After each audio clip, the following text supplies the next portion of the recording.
Issiqni ko'ryapsizlar, a? Hech qachon u bo'lib ketdi demanglar. Alloh aytadi hadis qudusiyda. Men deydi. Zamonman deydi. Zamonni so'kadilar deydi. Bu nima degani? Zamonni har bitta holati Allohning xohishi bilan bo'ladi. Bugungi 37 mi, 42 mi, 52 mi, 55 mi, 70 mi, uni Alloh hal qiladi. Hech kim hal qila olmaydi.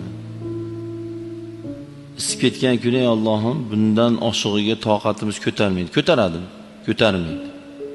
Ko'tarmaydi. 5 gradus qo'shib qo'ysa hozir. Dunyoda ko'ryapsizlar nima bo'lyapti? Odamlar Alloh deyishdi o'rniga yalang'och bo'lib suvga tushib yotibdi. Mana ko'rdim dunyo yangiliklarida internetda. Erkak ayol suvga tushyapti. Suvini qaynatib yuboradi Alloh xohlasa. Suvini qaynatib yuboradi Alloh. Dengizini qaynatib yuboradi Alloh.